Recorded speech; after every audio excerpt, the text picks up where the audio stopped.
If you're anything like me, you probably are curious, what would it be like on a private jet? Well, you know what? We're in luck because we're here with Marcela White, owner of Tavaero Private Charter. She's been in the aviation industry for 35 years. And you know what? Let's celebrate Women's History Month and find out all about it. Let's go. All right.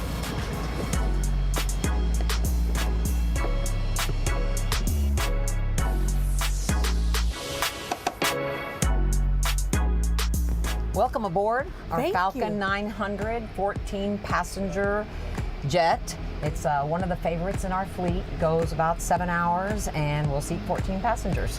Well, it's beautiful, but I have a lot of questions for you, so let's Okay. get comfortable. Let's do.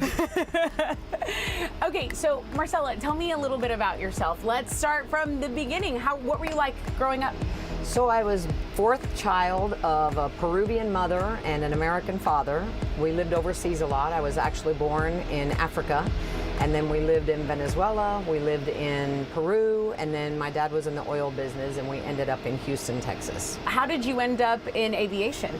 So actually my sister got into it first, and then I joined her. We had our own company, and I stayed in general aviation, and she left, and then eventually I'm married, and my husband had his own company in aviation, and we've just grown it for the last 35 years.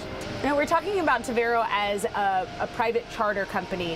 Why private versus commercial? What are their big differences? Oh, there's huge differences. There's so many more airports that we can land at. Biggest thing is time savings. Here, your TSA is cleared in advance. You're pulling right up to the airplane. You're going on your trip, and we may be able to hit 4 or 5 cities in one day. You're kind of calling the shots here, you're making big decisions, but before that, you were competing with other companies. I mean, you were getting quotes for people. Tell us about that part of your journey. My favorite part of the job is trying to win their business, trying to earn that business and giving them a reason to call us back.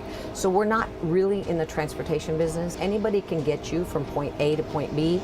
We are in the customer service business. What can we do to earn that customer business, to have them come back? And that's all about customer service. What struggles did you find when you were building this company up? I had to learn to be more assertive. I had to learn to be more extroverted because I'm very introverted.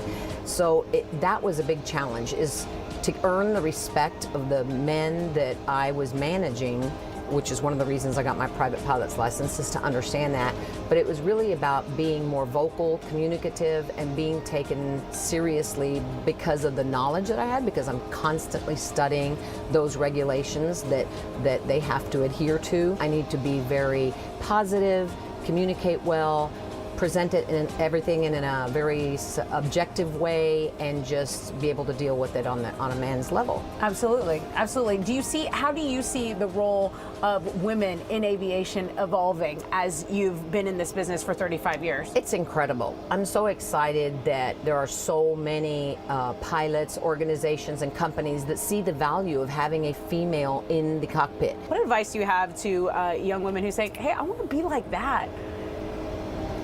There's so much good advice, and first and foremost, I think it's make sure that you understand your job better than everybody else. Never quit learning, never quit studying, know your industry, know your subject matter, know that better than anybody else, because that's what will gain you the respect of everybody around you, male or female. Let's talk about some of the more fun stuff that you've been able to do because of this business. I mean, let's talk about famous politicians you've rode with. Yes, we've taken many famous politicians, one in particular, H.W. Bush, and he was one of my favorite passengers of all time. He was so authentic, so sincere, and so interested in anything that anybody had to say. Does there need to be more women in aviation? There absolutely does need to be. There's a lot of women in the schedulers and dispatcher side. We've had women mechanics, we've had women pilots. Okay, one more question, then I'm gonna go get a glass of champagne, take a nap in the back over there.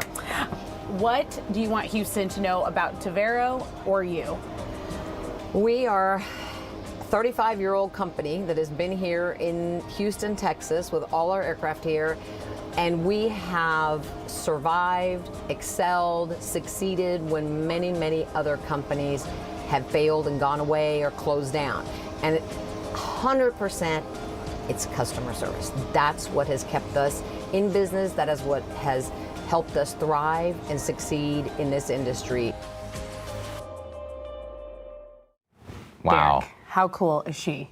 She's the boss. Yeah, she really is. And we want to send her congratulations because Marcela was named Houston's 50 most influential women of 2023 by Houston Women magazine. That was recent. And according to the magazine, honorees are chosen because of their expertise in their field, their knowledge, their trustworthiness, and of course, their influence on other women in Houston. And her commitment to learning and to keep on learning is, I thought, the most impressive thing about her. And same, when she said you got to keep being the best at what you do, constantly learning. I think that's a true boss, a true leader as well, Marcela.